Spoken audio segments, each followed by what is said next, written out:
Bonjour à tous, dans cette vidéo, nous allons voir comment déterminer une racine d'un trinôme à partir d'une autre racine. Dans l'exemple, on nous dit soit f, la fonction polynôme du second degré définie sur grand R, par f de x est égal à moins 6x carré plus 8x moins 2. Alors on nous dit qu'on admet que ce trinôme possède deux racines qu'on note x1 et x2, et dans la première question, on demande de déterminer la somme et le produit de ces deux racines. Alors pour déterminer la somme et le produit de deux racines, il y a des formules qui sont à connaître et que nous allons rappeler. Alors, si f de x égale ax carré plus bx plus c est une fonction polynôme du second degré qui possède deux racines distinctes, x1 et x2, eh bien tout d'abord, la somme des racines, x1 plus x2, est égale à moins b divisé par a. Et le produit des racines x1 fois x2 est égal à c divisé par a. Donc si on revient à la première question pour trouver la somme et le produit des racines, eh bien il faut tout d'abord déterminer les coefficients ABC du trinôme petit f. Alors le nombre a, c'est le coefficient situé devant x au carré, on voit que a est égal à moins 6. Le nombre b, c'est le coefficient devant x, autrement dit b est égal à 8.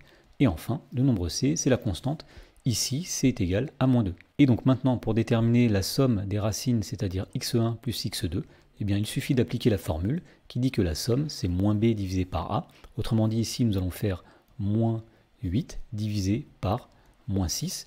Et on obtient ici, si on réduit, 4 tiers. Ensuite, pour déterminer le produit des racines, c'est-à-dire x1 multiplié par x2, eh bien on applique la deuxième formule qui dit que le produit des racines, c'est le nombre c divisé par le nombre a. Alors le nombre c ici est égal à moins 2, donc on va faire moins 2, divisé par le nombre a, c'est-à-dire divisé par moins 6. Alors moins 2 sur moins 6, c'est égal à 1 tiers. Dans la question numéro 2, on demande de montrer que le nombre x1 égale 1 est une des racines de f.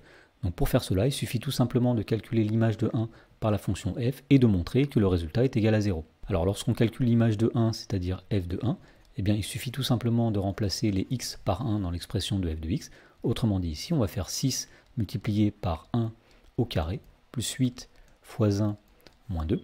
Alors, moins 6 fois 1 au carré, c'est-à-dire moins 6, plus 8 fois 1, c'est-à-dire plus 8, moins 2. Moins 6 plus 8, ça fait 2. 2 moins 2, ça fait 0. Et donc, puisque l'image de 1 par la fonction f est égale à 0, on en déduit que le nombre x1 est égal à 1, est une racine de f. Dans la question numéro 3, on demande d'en déduire la deuxième racine de f. Alors pour déterminer la deuxième racine à partir de la première racine qui est le nombre 1, eh bien il suffit d'utiliser une des deux formules que nous avons données dans la première question. Alors par exemple, si on utilise la première formule sur la somme, on sait que la somme des deux racines, x1 plus x2, est égale à 4 tiers. Alors on sait que la première racine c'est 1, donc on peut remplacer ici le nombre x1 par 1. Donc 1 plus la deuxième racine, 1 plus x2, est égal à 4 tiers. Et donc on en déduit ici que la deuxième racine x2, eh bien c'est le nombre 4 tiers moins 1, puisqu'on a tout simplement fait passer le nombre 1 de l'autre côté. Alors lorsqu'on fait 4 tiers moins 1, eh bien on va faire 4 tiers moins 3 tiers. Autrement dit, la deuxième racine, c'est 1 tiers. Voilà, donc nous avons déterminé la deuxième racine à partir de la première et de la formule sur la somme des racines.